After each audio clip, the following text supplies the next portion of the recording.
एक समय की बात है, एक लड़की थी मीना। वो अपने घर में पढ़ाई कर रही थी। तभी फोन बजता है। हेलो। हेलो, क्या आप प्रेम प्रसाद जी के घर से बोल रहे हैं? जी, मैं उनकी बेटी बोल रही हूँ। आप कौन? बेटा, घर में कोई बड़ा हो तो उससे बात कराइए। जी अंकल, 1 मिनट। माँ, आपसे कोई बात करना चाहता है। हेलो, हाँ जी, कौन? जी, मैं पुलिस स्टेशन से बोल रहा हूँ। आप प्रेम प्रसाद जी की क्या लगती हैं? जी, मैं उनकी पत्नी बोल रही हूँ। मुझे बड़े ही दुख के साथ बताना पड़ रहा है कि आपके पति की रेल हादसे में मृत्यु हो गई है। ये सुनते ही मीना और उसकी माँ जोर जोर से रोने लगे। हे भगवान, ये हमारे साथ क्या हो गया? इनके अलावा तो हमारा कोई है भी नहीं। ऐसे ही 4-5 साल बीत जाते हैं। अब मीना 21 साल की हो चुकी थी।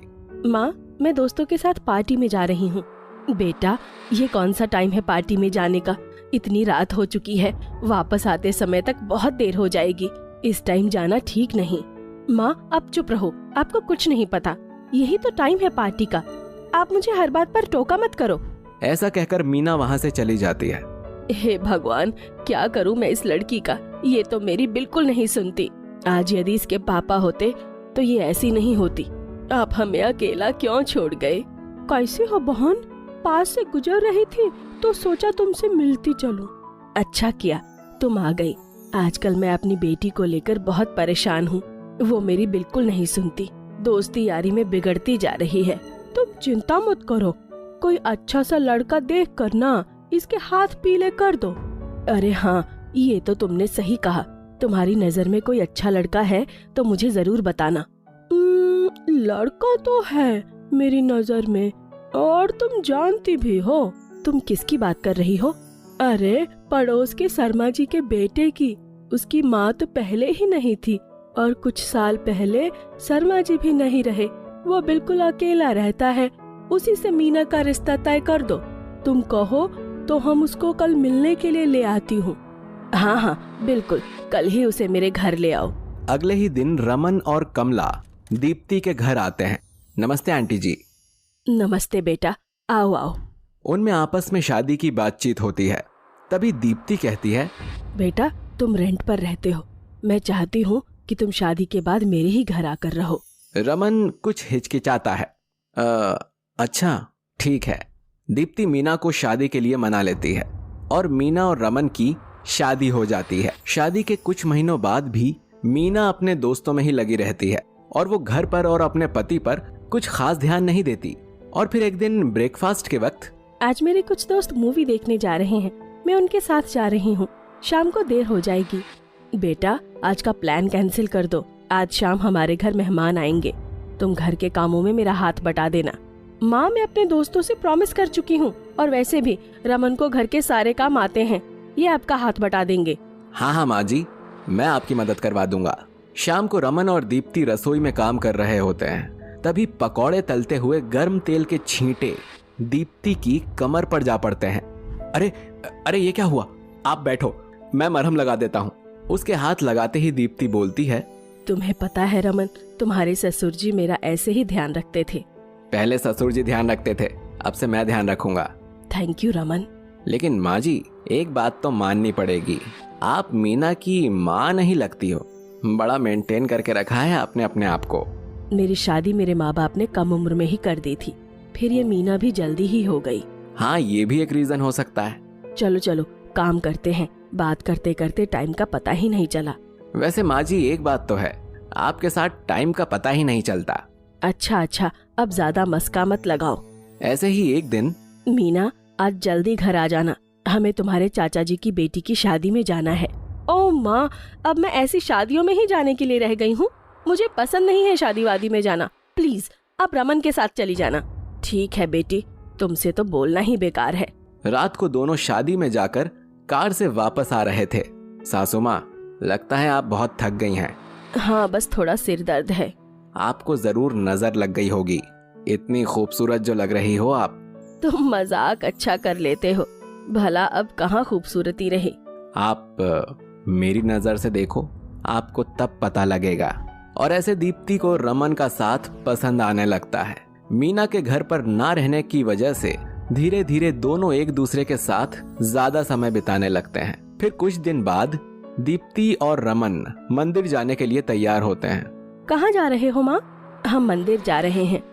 रुको माँ, मैं भी तैयार होकर चलती हूँ। नहीं नहीं, तुम कैसे जा सकती हो? हम तो बाइक से जा रहे हैं। बाइक पर 3 जने कैसे जाएंगे? मीना को ऐसा सुनकर अजीब सा लगता है और वो मन ही मन सोचती है, इन्होंने मुझे ले जाने से क्यों मना कर दिया?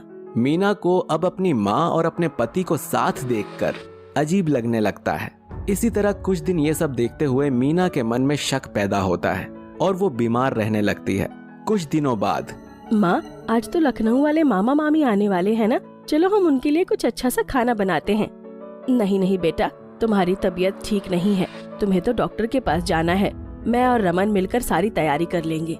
मीना इस बार दिमाग लगाती है और डॉक्टर के पास ना जाते हुए वो घर की पीछे वाली खिड़की के पास छिप जाती है। रमन और दीप्ति रसोई में काम करते हुए, बताओ आज क्या खाओगे? मैं तो तुम्हें ही खा जाऊंगा। रमन दीप्ति का हाथ पकड़ लेता है और दोनों एक दूसरे से हंसी मजाक और छेड़छाड़ करने लगते हैं। मीना खिड़की से ये सब देख लेती है और समझ नहीं पाती कि ये सब क्या हो रहा है।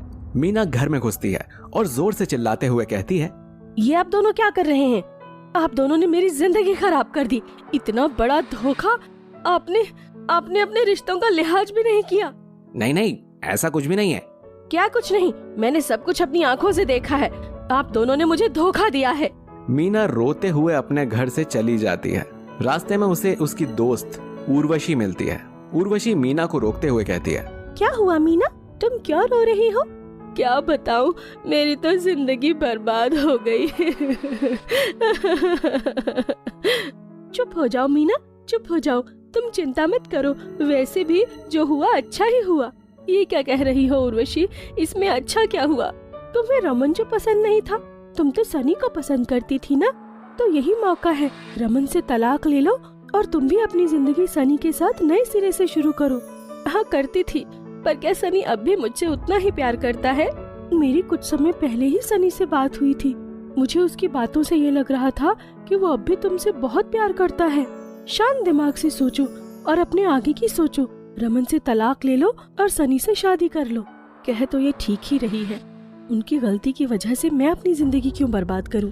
मीना घर वापस आकर गुस्से से कहती है, रमन, रमन, क्या हुआ? मुझे तुमसे तलाक चाहिए। मैं अब यहाँ नहीं रह सकती और ना ही मुझे तुमसे कोई मतलब है। नहीं बेटा, हमें छोड़कर मत जाओ। मत कहो मुझे बेटा, आप दोनों ने मुझे धोखा दिया है। मैं अब आपके साथ नहीं रह सकती हूँ, जा रही हूँ मैं। कुछ ही समय में रमन और मीना का डिवोर्स हो जाता है। दीप्ति रमन के साथ और मीना सनी के साथ अपने जीवन में आगे बढ़ जाते हैं। एक समय की बात है, एक लड़की थी मीना। वो अपने घर में पढ़ाई कर रही थी। तभी फोन बजता है। हेलो। हेलो, क्या आप प्रेम प्रसाद जी के घर से बोल रहे हैं? जी, मैं उनकी बेटी बोल रही हूँ। आप कौन? बेटा, घर में कोई बड़ा हो तो उससे बात कराइए। जी अंकल, 1 मिनट। माँ, आपसे कोई बात करना चाहता है। हेलो, हाँ जी, कौन? जी, मैं पुलिस स्टेशन से बोल रहा हूँ।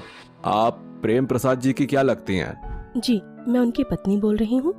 मुझे बड़े ही दुख के साथ बताना पड़ रहा है कि आपके पति की रेल हादसे में मृत्यु हो गई है।